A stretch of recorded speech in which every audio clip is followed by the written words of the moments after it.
अस्सलाम वालेकुम। आज की इस वीडियो में हम लोग डिस्कस करने जा रहे हैं मोल के एमसीक्यूज़ को। बेसिकली मोल में से बहुत से ऐसे एमसीक्यूज़ आ जाते हैं जो स्टूडेंट्स को कंफ्यूज करते हैं। तो आज की इस वीडियो में मैं आप लोगों को बहुत सी शॉर्ट ट्रिक्स के बारे में बताऊंगी कि कैसे आप इन एमसीक्यूज़ को with in a second solve कर सकते हैं। तो आज की ये वीडियो आप लोगों के लिए बहुत फ़ायदेमंद होने वाली है। आप इस वीडियो को एंड तक लाजमी देखिएगा। चलिए स्टार्ट करते हैं।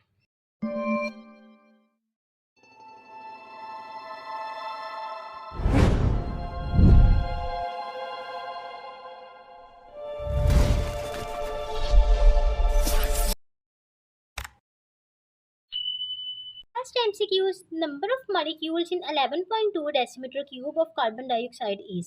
देखिए, इस MCQs को आप एक शॉर्टकट से सॉल्व कर सकते हैं। उससे पहले मैं आपको एक बात बताना चाहूँगी, वो आपने हमेशा याद रखनी है कि जो आपके पास 1 मोल होता है वो is equal to Avogadro's number and is equal to molar volume होता है। ठीक है, एवोगैड्रोस नंबर किसके इक्वल होता है? 6.02 मल्टीपल 10 की power 23 and molar volume at standard temperature and pressure किसके इक्वल होता है? 22.414 डेसीमीटर क्यूब। ठीक है, तो जब आपके पास 22.414 डेसीमीटर क्यूब होगा at standard temperature and pressure, तो आपके पास एवोगैड्रोस नंबर कितने हैं? 1 है।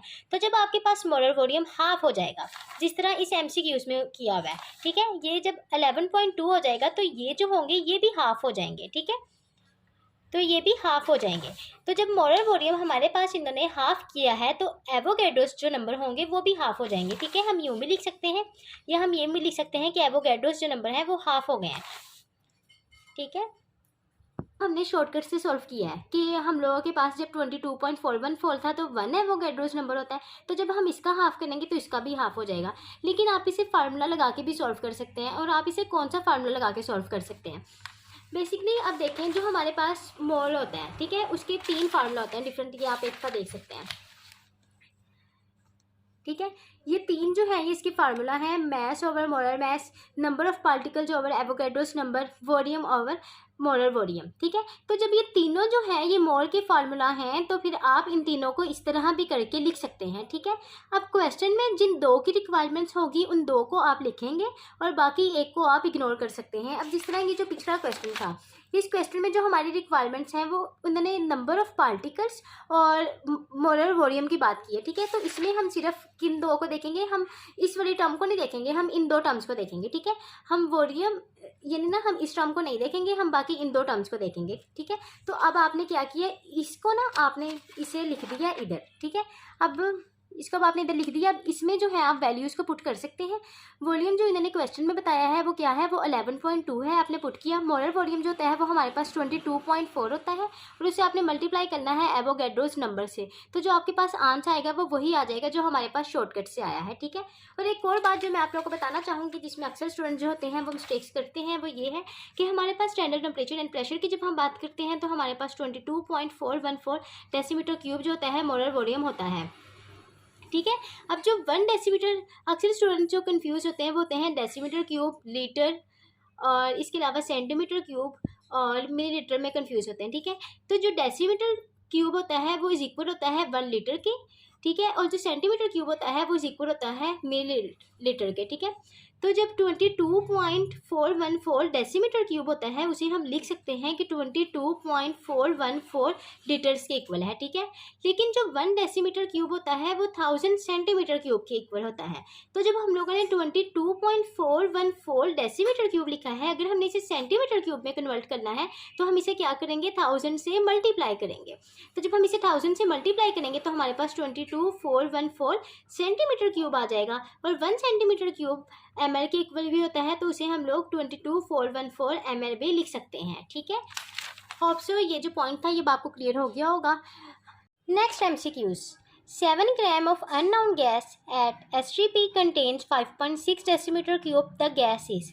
अब हमें इस क्वेश्चन में नहीं पता कि कौन सी गैस है। इन्होंने हमें 3 ऑप्शंस भी दे दिए हैं कि इन तीनों में से कोई गैस है। अब हम क्या करेंगे? हम लोग मोलर मास जो है इसका वो फाइंड करेंगे। तो जो मोलर मास होगा फिर हम देखेंगे कि वो मोलर मास कार्बन डाइऑक्साइड का है, कार्बन मोनोऑक्साइड का है या नाइट्रोजन डाइऑक्साइड का है। तो जिसका वो मोलर मास होगा हम कह देंगे कि ये जो गैस है ये वही है। ठीक है, अब हम इसे कैसे सॉल्व करेंगे? देखिए, इस क्वेश्चन में हमारे पास इन्होंने हमें मैथ दिया हुआ है और वॉल्यूम दिया हुआ है।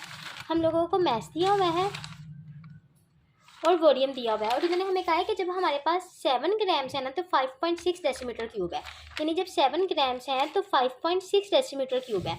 और जो अननोन गैस है वो एट एसटीपी यानी स्टैंडर्ड टेम्परेचर एंड प्रेशर पे है। और स्टैंडर्ड टेम्परेचर एंड प्रेशर पे हमारे पास मोलर वॉल्यूम कितना होता है 22.414 होता है। तो हमारे पास मोलर मास जब कितना होगा, तो अब हम लोग क्रॉस मल्टीप्लिकेशन करेंगे। तो जब हम लोग क्रॉस मल्टीप्लिकेशन करेंगे तो हमारे पास आंसर जो होगा वो 28 आ जाएगा। तो इनमें से किसका मोलर मास 28 के इक्वल होता है? कार्बन मोनोऑक्साइड का। कार्बन 12 के इक्वल होता है, ऑक्सीजन 16 के इक्वल होता है। 12 + 16 इज इक्वल टू 28। ओके जी, अब नेक्स्ट एमसीक्यूज देखिए। Volume occupied by 7.1 gram of chlorine gas at standard temperature and pressure is. तो जो आपने शॉर्टकट याद रखना है वो ये है कि जो क्लोरीन है हमारे पास, इसका जो मोलर मास होता है वो कितना होता है? क्लोरीन का मोलर मास होता है वो 71 ग्राम्स होता है।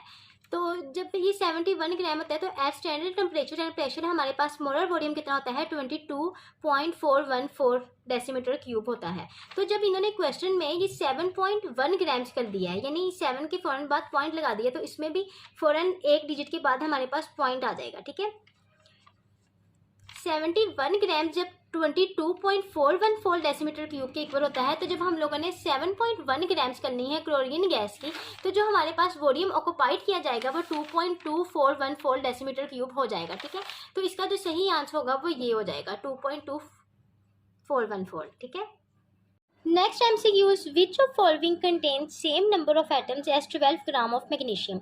तो मैग्नीशियम का हमारे पास एटॉमिक मास जो होता है वो 24 होता है। MCQs में इन्होंने मैग्नीशियम के एटॉमिक मास को हाफ किया हुआ है, तो इसमें से आंसर कौन सा होगा? तो वो वाला होगा जिस एलिमेंट के एटॉमिक मास इन्होंने इधर हाफ करके लिखे होंगे। अगर कार्बन लिखा हुआ है तो 6 ग्राम ऑफ कार्बन होना चाहिए था, क्योंकि एटॉमिक मास कार्बन का कितना होता है 12 ग्राम। तो 12 ग्राम नहीं, इन्होंने 12 ग्राम ऑफ मैग्नीशियम के हिसाब से पूछा हुआ है, यानी इन्होंने मैग्नीशियम के भी एटॉमिक मास को हाफ किया हुआ है। तो कार्बन के भी एटॉमिक मास अगर हाफ होते तो उसमें सेम नंबर ऑफ एटम होते जितने इसमें हैं। और नियोन का, इसलिए ये तो इसका आंसर नहीं हो सकता। अब नियोन का जो एटॉमिक मास होता है वो हमारे पास होता है 20। तो 20 को जब हम हाफ करेंगे तो वो 10 ग्राम ऑफ नियोन, तो ये इसका आंसर हो सकता है। इसी तरह 5 ग्राम ऑफ नियोन नहीं हो सकता, 3 ग्राम ऑफ नियोन नहीं हो सकता। तो सही आंसर है वो है beta. Got it? Next MCQs, a ring contains 1.2 gram of diamond, number of carbon atoms in ring. तो देखिए इसमें वो वाला फार्मूला यूज़ होगा जो अभी मैंने आप लोगों को पीछे यूज़ करके भी दिखाया था, आप एक बार देख भी सकते हैं इससे। ठीक है, जिन दो टर्म्स का तो इधर जिक्र हो रहा होगा वो यूज़ करेंगे, थर्ड को हम इग्नोर करेंगे। अब उसमें उस क्वेश्चन में mass and number of particles का जिक्र हुआ है, तो हम लोगों ने इसे नहीं देखना, हम लोगों ने इन दो को देखना है। ठीक है, तो अब हम लोगों ने ये फार्मूला जो है वो पुट करना है। उसके बाद अब उन्होंने हमें मैथ्स बता दिया है कि वो 1.2 ग्राम्स है, हम लोगों ने मैथ्स लिखा। मोलर मास जो है वो हमारे पास कार्बन का कितना होता है वो 12 होता है। एवोगैड्रोस नंबर की हमें वैल्यूज पता है, वो हमने लिखी। तो उसके बाद जो हमारे पास number of carbon atoms in ring जो होंगे वो हमारे पास आ जाएंगे। ठीक है, next MCQs, number of atoms present in 17 gram of hydrogen peroxide is. वही फार्मूला यूज़ होगा जो हम लोगों ने ऊपर यूज़ किया है। ठीक है, इसमें हम लोगों ने इसे मल्टीप्लाई करना है एटॉमिसिटी से, क्योंकि इन्होंने हमसे टोटल नंबर ऑफ एटम्स पूछे हुए हैं। तो हाइड्रोजन पेरोक्साइड में टोटल नंबर ऑफ एटम्स कितने हैं? 2 हाइड्रोजन के हैं, 2 ऑक्सीजन के हैं। तो टोटल नंबर ऑफ एटम्स कितने हो गए हैं? 4। तो हमने इसे मल्टीप्लाई करना है 4 से। तो जो हमारे पास आंसर आया है वो 1.2 × 10⁻23 आ गया है। ठीक है, largest number of molecules present in 3.6 gram of water, 4.6 gram of C2H5OH। हम लोगों ने सिंपल इसमें फार्मूला लगाना है, हम लोगों ने वैल्यूज़ को पुट करना है। तो अब हम देखेंगे कि ज़्यादा वैल्यू किसकी आई है। तो 0.2 Na जो है वो हमारे पास ज़्यादा है, 0.1 Na जो है वो हमारे पास कम है। तो उन्होंने पूछा हुआ है लार्जेस्ट नंबर ऑफ मॉलिक्यूल्स किस में प्रेजेंट है। तो लार्जेस्ट नंबर ऑफ मॉलिक्यूल्स किस में प्रेजेंट है? जो हमारे पास 3.6 ग्राम ऑफ वाटर है। ठीक है, तो इसका जो सही आंसर होगा वो अल्फा हो जाएगा। ठीक है, largest number of atoms present in 3.6 gram of water, 4.6 gram of C2H5OH।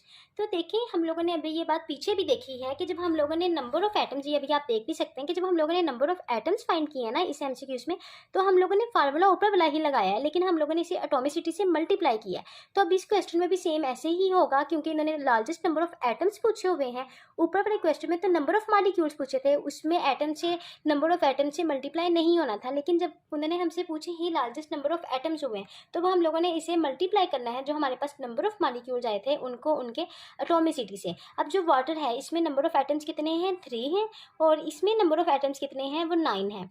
तो 0.2 जो कि नंबर ऑफ मॉलिक्यूल्स थे इसके, उसको हमने मल्टीप्लाई करना है 3 के साथ, और 0.1 को मल्टीप्लाई करना है 9 के साथ। तो अब हमारे पास लार्जेस्ट नंबर ऑफ एटम्स किसके पास प्रेजेंट हैं, वो अब इसके पास प्रेजेंट है, तो इसका सही आंसर क्या होगा, बीटा हो जाएगा। ठीक है, देखें, a vessel contains 10 gram of nitrogen, 10 gram of hydrogen and 10 gram of oxygen, largest number of atoms present in.